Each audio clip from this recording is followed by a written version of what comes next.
네, 안녕하십니까. 칼럼 읽어주는 남자 카링남 한동화입니다. 한동화의 생생별곡 시작하겠습니다. 원래 생생별곡이 아니라 궁시렁궁시렁이었는데 이름을 바꿨습니다. 환자분 중에 국어선생님이 계신데 궁시렁궁시렁이란 단어는 이제 부정적인 의미가 있는데 왜 사용했느냐라고 의견이 있으셔서 밤새도록 고민한 결과 생생별곡으로 바꿨습니다. 생생은 우리 몸을 쌩쌩하고 건강하게 만든다는 의미가 있고, 별곡은 이제 과거에 이제 원곡에 별도로 이렇게 지은 곡을 별곡이라고 했죠. 그래서 뭐 한림별곡, 뭐 서경별곡, 뭐 이렇게 뭐 국어 시간에 배운 것 같습니다. 그래서 별곡이란 이름을 이제 지은 이유는 기존의 건강법에 대한 비판, 또 부작용, 뭐 주의사항 등을 주제로 이 팟캐스트를 진행하고자 하기 때문에 별곡이라고 했습니다. 그래서 이름하여 한동화의 생생별곡입니다. 잘 기억해 두셨다가 구글이나 유튜브에서도 이제 검색이 앞으로 가능할 것 같으니까 많은 청취 바랍니다. 그럼 오늘의 팟캐스트 시작하겠습니다. 오늘의 주제는 브라질너트입니다. 브라질너트 너무 많이 먹으면 중독된다. 맞습니다. 어떤 내용인지 한번 볼까요? 견과류는 오랫동안 사랑받아온 건강기능식품 하나입니다. 맛도 좋고 영양분도 풍부해서 간식거리도 손색이 없죠. 최근에 몇 년 전부터 시장에 등장한 브라질너트가 있습니다. 브라질너트. 셀레늄도 풍부해서 셀레늄의 제왕이라는 별명이 있는데 문제는 너무 많이 먹으면 독성이 유발됩니다. 브라질너트는 브라질 지역의 특정 견과류인데 크기가 50m나 되고 500년 이상 장수하는 나무입니다. 이 브라질너트는 이 나무의 열매 안에 들어있는 씨앗이죠. 진달래 목이고요. 특이하게도 오해과입니다. 오예 할 때 오해과. 나무가 좋아서 그런가요? 오해과입니다. 이 열매는 크기가 어른 주먹 2개 정도 크기인데 1년 넘게 익으면 밤송이처럼 벌어집니다. 그리고 그 안에는 20개 정도의 브라질너트가 들어있죠. 일반적인 견과류에 비해서 약간 크고 땅콩 2-3개 정도를 뭉쳐놓은 크기입니다. 맛을 보면 잘 이렇게 부서지면서 아몬드나 땅콩을 섞어놓은 듯한 맛입니다. 한간에 보면 브라질너트 효과라는 말이 있습니다. 이것은 이제 브라질너트가 건강에 도움이 돼서 생기는 말이 아니라 브라질너트가 크기 때문에 생기는 말인데요. 여러분들 마트에 보면 플라스틱 통에 여러 가지 견과류가 들어있는 거 보신 적 있죠? 이 여러 가지 견과류를 넣은 통을 열어보면 브라질너트가 가장 위에 보여서 생겨난 말입니다. 통에 이제 다양한 크기의 견과류를 넣어놓은 상태로 이동을 하면서 섞이겠죠. 그러면 작은 것은 아래로 내려가고 큰 것은 위로 올라옵니다. 과거 어머니들이 콩 좀 골라라 하면 신문지에 콩을 좀 몇 주먹 넣고 이리저리 흔들면 작은 부스러기는 아래로 가고 가장 큰 콩은 위로 올라오는 것도 동일한 원리입니다. 브라질너트가 건강에 도움이 되는 이유는 무엇보다 셀레늄 때문입니다. 셀레늄은 필수 미네랄 중에 하나인데요. 우리 몸에서 만들어지지 않기 때문에 반드시 음식물을 통해서 섭취해야 합니다. 우리 몸에서는 에너지 대사와 또 에너지 생산에 관여를 하고 또 항산화 효소인 글루타치온 포옥시다제 원료로 사용되기 때문에 브라질너트에 들어있는 셀레늄은 우리 몸에서 이제 강력한 항산화 작용을 한다고 알려져 있습니다.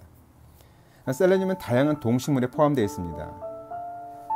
식물은 이제 토양 안에는 이제 셀레늄이 있는데 식물이 토양으로부터 이제 셀레네이트 혹은 셀레나이트와 같은 화합물 형태로 흡수하게 되면 이 식물에 이제 셀레늄이 함유되어 있는 거죠. 그러면 이 식물을 먹은 동물에게도 축적이 됩니다. 그래서 식물의 셀레늄은요, 유기셀레늄 형태로 있습니다.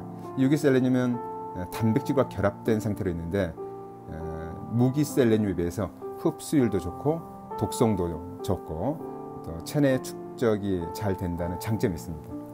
그런데 문제는 이 브라질너트의 셀레늄 함량이 너무 높다는 것입니다. 미국 국립보건원 NIH 자료를 보면 브라질너트에 포함된 셀레늄 양은 1온스, 그러니까 이제 외국에서는 이제 온스라는 단위를 많이 쓰는데요. 1온스에는 브라질너트가 6에서 8알 정도 들어있습니다. 근데 1온스에는 544 마이크로그램 정도의 셀레늄이 들어있는데요. 이것을 계산해 보면 브라질 너트 한 알에는 68에서 90 마이크로그램 정도 들어있는 양입니다.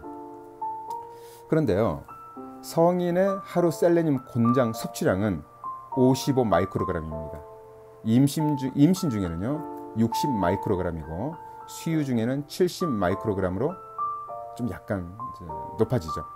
그런데 브라질 너트 한 알에는 68에서 90 마이크로그램 정도 들어있으니까 한 알만으로도 하루 곤장량을 넘게 됩니다.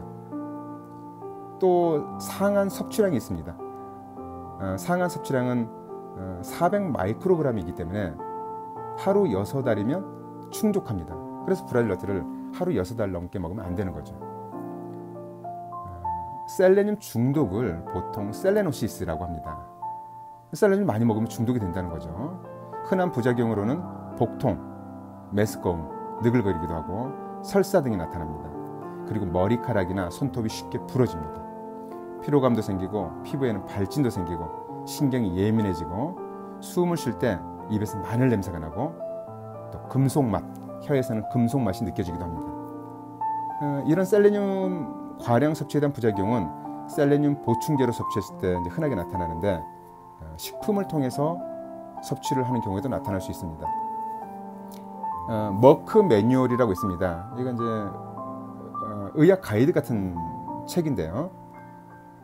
머크 매뉴얼에 따르면 셀레늄을 하루에 900 마이크로그램 정도를 섭취하면 독성이 나타난다고 지적하고 있습니다.